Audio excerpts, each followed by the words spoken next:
Lynn and George Haynes both worked nights at a local manufacturing plant in Nashville, Tennessee. By around 10 p.m. on November 15th, 1994, George was already at work. Lynn was getting ready to start her shift, leaving their 3 young children under the supervision of George's 15-year-old daughter, Diane.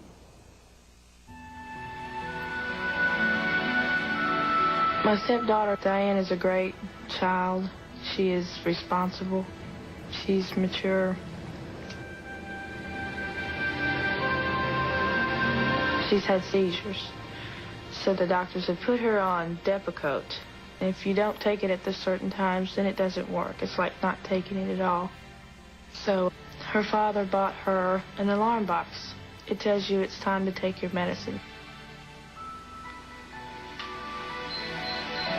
It was very unusual to hear it being reset at 9:30 at night. I think deep inside I knew that it wasn't Diane. I panicked. I could see Marlene and Travis, and they had just handfuls of this medicine. Diane, get up. When I got woken up, and it was this terror going through my head. Marlene had my medicine. Some of them were in the pill box, and some of them were in her hand. Did you take any of that? No, Mommy, they're yucky. Are you sure? Marlene looked at me so funny. Her eyes were humongous. Sit right there. Open wide. The pills are pink, so I figured, well, if she took it, it would have faded on her tongue. There was nothing. Good. At that point, I felt relieved. You go there, Diane. She gave me a kiss goodnight and said, "I love you, Mom."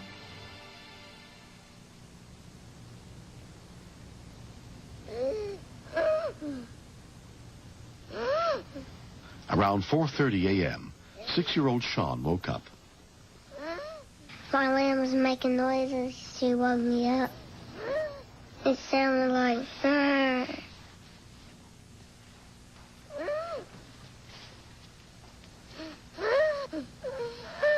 up. Wake up. Wake up. Diane, wake up. What's wrong? She's breathing funny. Marlene. Marlene. Sweetie, wake up. It's Diane. Come on, Marlene. Oh, my God. Usually when I touch her the first time, she wakes up. And then when she didn't wake up, that just scared me to death. My little sister, she's 3 years old, and she's making these strange noises. When I went to pick her up out of the bed, she wanted to throw up, but she couldn't. Man, we'll send someone over to check on her. What's her address, please, man? 2216. All right, we'll be right there, man. Okay, thank you. I felt so guilty because it was my medicine she had took. And I felt if I would put it up in a higher place where she couldn't reach it, then this would never happened. Within 6 minutes, Nashville Fire Department units began arriving, including paramedic Charlie Mock. Lynn rushed home as soon as she was notified and told them her daughter might have taken Depacote. She doesn't take this medication? No, she does. It's Diane's. We were very concerned for the child immediately because we didn't know how much of the medication she had taken, how much of it might have absorbed, or how far along the damage to her organs might have progressed. Did she have any other history of medical problems? No. All we knew really was that her central nervous system was severely depressed, and we needed to get to a hospital rapidly. Look at Mom. I love that girl to death. I just knew I just couldn't handle it, and it's just breaking me up inside. I was praying a lot. I felt like I let her down. When I even suspected her taking that medicine, I should have just taken her to the hospital and had her checked. Okay, Mom, if you'll go stand right over there, they'll be with you in just a second. At Donaldson Hospital, 3-year-old Marlene Haynes was examined by emergency physician Janice Sanford. She was essentially comatose on arrival. She also began having major seizures.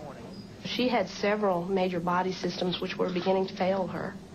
Let's give her 20 cc per kilo fluid bolus, please. We put down some medication called charcoal into a stomach tube to try to absorb any of the poison that might still be in her GI tract. And arrange to get her transferred. She's probably the sickest child I've ever taken care of. It was very difficult to talk to her parents.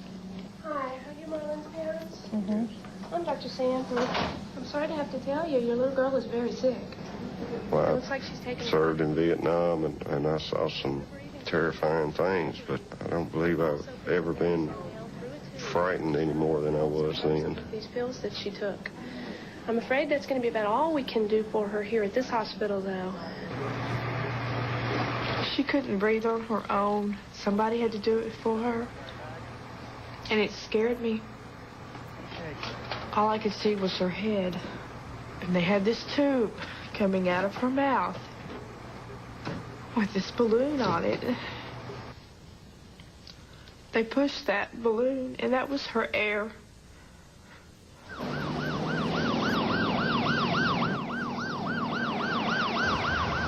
Marlene was transferred to the Pediatric Intensive Care Unit of Vanderbilt Children's Hospital under the care of Dr. Jeremy Garrett. Her blood was found to have more than 10 times the amount of Depacote that would often be used for control of seizures. It was a time-release medication, and we were very concerned that she could have delayed effects. Just conjugate gaze. We really were uncertain if she was going to survive. Her condition is very serious. It was my understanding that they had never had to deal with that type of overdose before. 12 to 24 hours. So it was... She's unconscious. Something new for them, too. Aware of what's happening. We don't have any specific antidote for this medicine. And really, right now our focus is on to see if she'll get through it. But even if she does, there's a chance that she may end up with some sort of brain damage. I told myself, no, I'm not going to let her die. She's going to get better. I could never imagine life without her.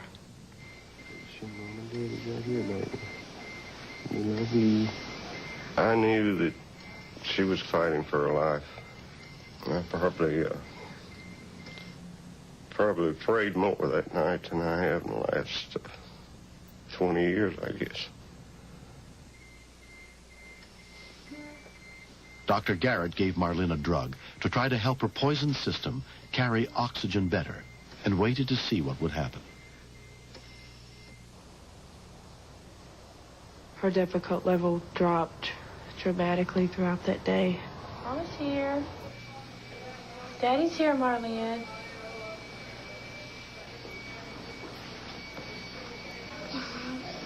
Hi, baby. There's Daddy's pizza. When she smiled and said, "Hi, Daddy," I felt ecstatic. You want to just run up down the street and just scream and shout. It's just a wonderful feeling to have her and to have her back the way she was. 2 months have passed since the incident. Touch the arrow to change computer words. When Marlene came back home, I just grabbed a hold of her and just thanked God that she was okay. Thank God she's here and sat up there with him. Is anybody home? We almost lost our child because of something that could have been prevented. The doctors had said if it would have been 15 minutes later, she would have died.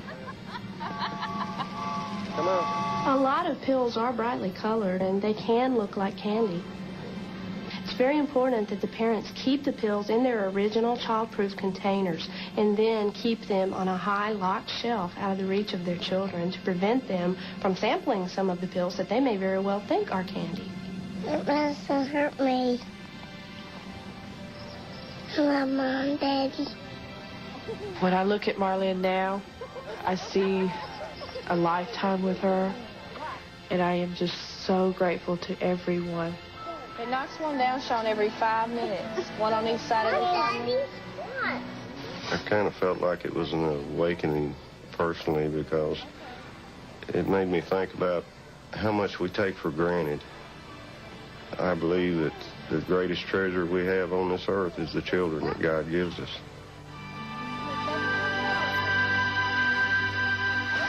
Next. Kids are putting snow in the slide so it'll go faster. It was Lance's turn to go. The next time I saw him, I thought he died.